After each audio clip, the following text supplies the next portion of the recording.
Vi siete accorti di nulla? Riguardiamo il video da un'altra angolazione.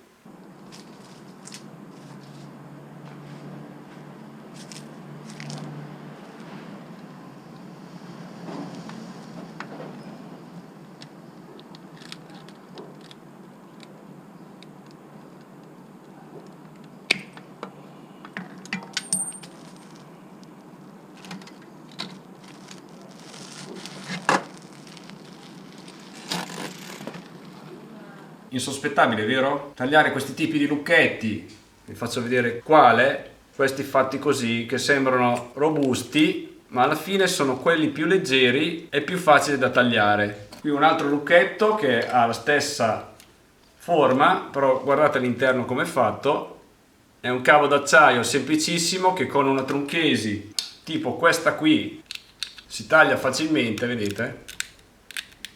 Quindi alla fine il mio consiglio è: non comprate questi lucchetti perché non valgono nulla, e quindi se ci tenete la vostra bicicletta vi consiglio di non comprarli. Anche questo è un lucchetto molto semplice da tagliare, questo tipo qua, questo, anche questo tipo a spirale, così sono tutti semplici da tagliare, quindi vi consiglio vivamente di non acquistare questi lucchetti se ci tenete la vostra bicicletta, chiaramente. Questi lucchetti li trovate da 6, 8 euro, 10 euro, ma non valgono quel che offrono, quindi il mio consiglio è acquistare o catena tipo questa, che con la trunchesi è impossibile tagliarla, o tipo questa qua se volete stare più sicuri. Invece se avete una bicicletta di valore vi consiglio questo lucchetto fatto così a metro. Costa 100 euro, è vero, ma questo è super sicuro, neanche con un flessibile da 3,80 si taglia. E diciamo così che se tenete la bicicletta dove c'è gente, non si mettono a limare oppure con il flessibile a tagliare il lucchetto, quindi cerchiamo di mettere la bicicletta sempre dove c'è gente e non in posti appartati, perché magari ci possono lavorare per tagliare anche questo tipo di lucchetti. Quindi i lucchetti che vi consiglio sono quelli a catena, magari con acciaio cementato, e quelli a metro fatti così.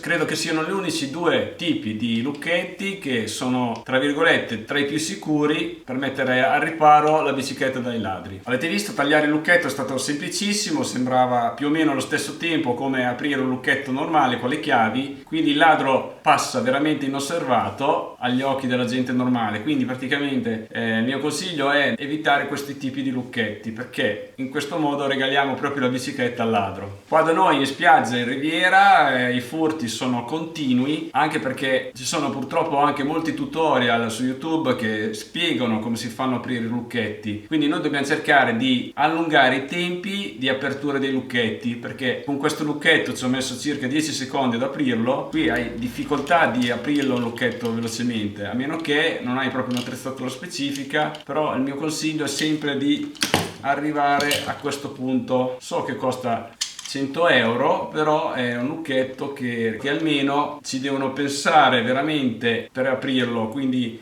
se il ladro vede che c'è gente e vede che c'è da lavorare a tagliare un lucchetto, sicuramente non lo fa. Poi un altro consiglio che vi do è: magari sotto ai telai delle vostre biciclette ci sono dei numeri stampati sul telaio e noi possiamo magari scrivere in un foglio questo numero di serie, che in caso di ritrovamento della bicicletta avete un punto sicuramente di riferimento per dimostrare che la bicicletta è la vostra. Ad esempio su questa Bianchi troviamo il numero di serie del telaio stampato sul movimento centrale. Quindi se noi ci segniamo questo numero possiamo dimostrare che la bicicletta appartiene a noi in caso venga ritrovata. Bene, spero che questo tutorial vi sia stato d'aiuto. Mi raccomando, scrivete nei commenti magari se vi è capitato purtroppo un furto della vostra bicicletta e quale tipo di lucchetto avete utilizzato per avere legato la vostra bicicletta, così magari ne prendiamo atto tutti, in modo da cercare di trovare un lucchetto che più o meno ci salva un po' dai ladri. Con questo spero di esservi stato d'aiuto. Mi raccomando, iscrivetevi al mio canale, mettete un bel mi piace e ci vediamo al prossimo tutorial. Ciao a tutti.